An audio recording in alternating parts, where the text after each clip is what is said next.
안녕하십니까, DK입니다.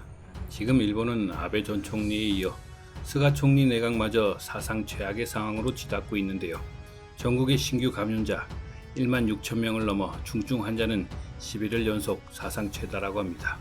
현재 일본 국내 뉴스 탑을 찍고 있는 25일 비상사태 선언 발령하는 지역 확대에 대해 검토에 들어갔다는 내용입니다. 홋카이도의 중심으로 세계연을 검토하고 있다는 입장을 밝혔는데요. 여론의 반응은 싸늘하기만 합니다. 아시다시피 일본 정부가 발령하는 비상사태는 강제력이 없는 그냥 그렇다고 아님 말고식인데요. 아무런 효과도 없는 비상사태 유명무실하다며 그래서 뭐 어쩌라고 라는 반응으로 자숙의 무시로 이어지고 있다는데요. 이것으로 네 번째 선언이기도 하고 그러면서 확진자는 방치로 일관하고 어린 학생들은 소풍이나 수학여행은 금지하면서도 도쿄올림픽 및 패럴림픽은 수용하고 이렇게 피로감과 분노가 쌓인 것인데요. 이를 말해주듯 23일 요코하마 시장 선거에 자민당의 요코노기 히치 전 국가공안위원장의 선거 패배가 그를 증명해주고 있는데요. 이는 스가 총리가 적극적으로 전면 지원한 상태인데도 이와 같은 결과가 나온 것입니다.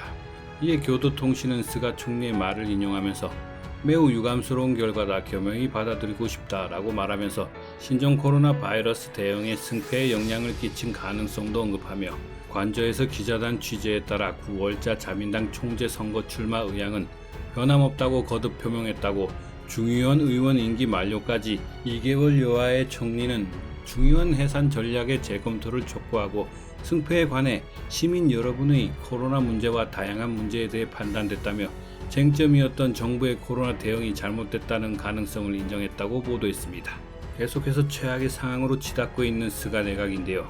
23일 일본 민영방송 뉴스 네트워크인 ANN 방송이 지난 21일에서 22일 시시에 보도한 스가 내각 지지율은 25.8%를 기록하여 지난달 여론조사보다 3.8포인트 하락한 것으로 지난해 9월 스가 정권 출범 이후 최저치입니다. 이제는 언론에서도 대놓고 비난하는 뉴스를 내고 있는데요. 현재 비즈니스는 스가 요시히데의 사고의 정지가 위험하다. 일본의 코로나 대책, 백신에 타개할 방법을 부르는 최악의 결말이라고 했고 프레지던트 온라인은 제대로 검증을 폭넓게 검토하고 있다는 관공서에 반복되는 답변만 하는 스가 내각이 보이지 않는 최악의 상황. 일간 겐다이는 너무 무능하고 지금 그만둬 달라는 국민의 변. 그리고 의료 붕괴는 분명 조산한 아이의 죽음까지 스가 정권은 왜 총사퇴하지 않는가? 이렇게 지금 스가 내각은 어느 정권보다 비난의 목소리가 강해지고 있는데요. 코로나 사태 초기 때에도 한국의 의료 붕괴가 올 것이다 라고 일본에서 예언 아닌 예언을 했는데요. 본인들의 이야기였나 봅니다. 이 외에도 도쿄올림픽이 끝나자마자 많은 양의 호우가 쏟아져 이재민들이 발생했는데요. 아직까지 복구 작업이 더디게 진행되고 있는 가운데 이제는 관동 지방으로 내우와 도로 침수 등 우려를 나타내고 있습니다. 이렇게 비난받을 일만 산적한 가운데 다시 한번 스가 정권이 비난을 받을 일이 벌어질지도 모르겠습니다.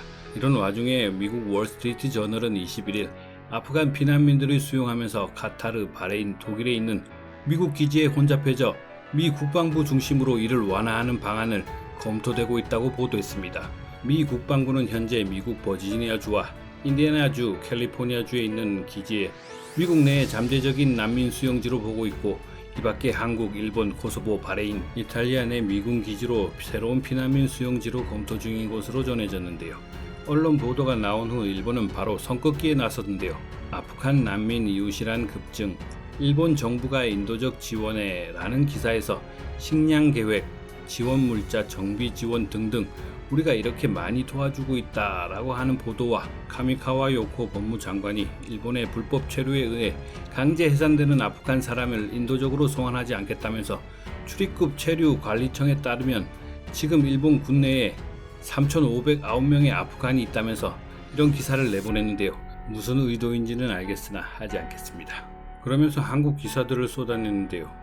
텔레반 간부 한국과 좋은 관계의 희망, 한국 미디어 인터뷰에 따라 협력하자고 언급, 한국 정부에 협력한 아프간의 수용, 여야 의견의 일치, 청와대는 침묵, 그리고 마지막으로 20일자 JB프레스가 보도한 제목의 기사에서 타이틀만 읽어드리겠습니다.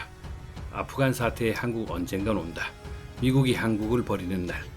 미친 짓도 발전이 없네요. 미국 친일 보수 세력이 쓴 글을 그걸 또 받아쓰고 램지어 논문 사건이랑 똑같은데요. 이 정도면 지랄도평입니다. 오늘은 여기까지입니다. 감사합니다.